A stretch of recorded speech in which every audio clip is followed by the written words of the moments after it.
আসসালামু আলাইকুম। কখনো কি মনে হয়েছে আপনি লাইফে একটা বিশাল পাথর ঠেলে পাহাড়ের উপর তোলার চেষ্টা করছেন? আপনি প্রচুর খাটছেন, রাত জাগছেন, হাসল করছেন, কিন্তু দিন শেষে রেজাল্ট আসছে না। অথচ আপনার পাশের ফ্রেন্ডরা কম পড়েও টপ রেজাল্ট করছে। কম খেটেও সে ব্যবসায়ী তো লাল বাতি জ্বলছে না। কেন জানেন? কারণ আপনি ম্যানুয়াল মোডে চলছেন আর সে একটা secret auto pilot power use করছে। আজকের ভিডিওতে আমরা সেই সুপার পাওয়ার আনলক করব ইনশাআল্লাহ। এখানে টুলে একটা দারুণ মেটাফোর দিয়েছেন। সাকসেস পাওয়াটা অনেকটা সমুদ্রে সার্ফিং করার মতো। আমাদের সমস্যা হলো আমরা হাত পা ছুটে নিজেরাই ঢেউ তৈরি করার চেষ্টা করছি। আমরা ভাবি আমি একাই সব করব। আমি সেলফ মেড। এটা হলো আমাদের ইগো। এটা আপনার এক্সহস্ট বা ক্লান্ত করে দেবে, কিন্তু আপনাকে গন্তব্যে পৌঁছাবে না। স্মার্টরা ঢেউ বানায় না। তারা মহাবিশ্বের ন্যাচারাল এনার্জি ফ্লোর সাথে কানেক্ট করে এবং সেই ঢেউয়ের উপর রাইড করে। একে মডার্ন সাইকোলজিতে বলা হয় ফ্লো স্টেট বা ইন দ্য জোন। আমরা মনে করি এনথাসিয়াজম বা উদ্যম মানে হলো খুব লাফালাফি করা। ভুল।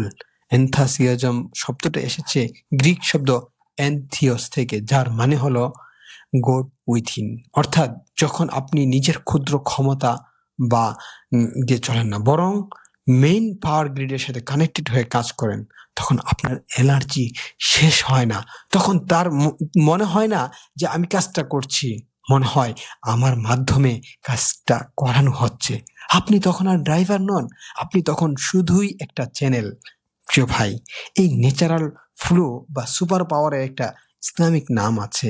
তাকে বলা হয় তাওফিক এবং বারাকা। আমরা ভাবি সাকসেস ইকুয়াল টু 10 ঘন্টা কাজ করা। ইসলাম বলে সাকসেস হচ্ছে চেষ্টা প্লাস তাওফিক। তাওফিক মানে হলো আল্লাহ পরিস্থিতির সব সেটিং আপনার অনুকূলে এনে দেন।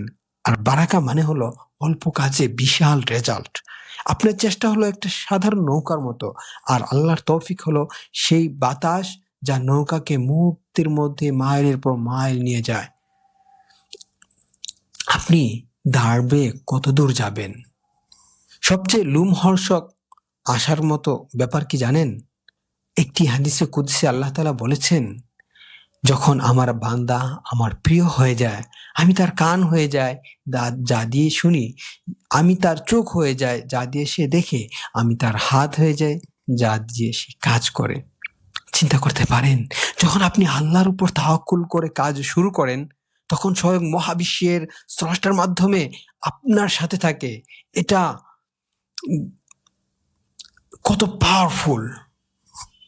পরের বার পড়তে বসা, কাজ শুরু করার আগে শুধু গায়ের জোর দিয়ে ঝাঁপিয়ে পড়বেন না। ১ সেকেন্ড থামুন, নিয়ত ঠিক করুন, আল্লাহর কাছে তাওফিক কামনা করুন। নিজেকে বলুন, আমি শুধু চেষ্টা করব, কিন্তু রেজাল্ট দেওয়ার মালিক আল্লাহ।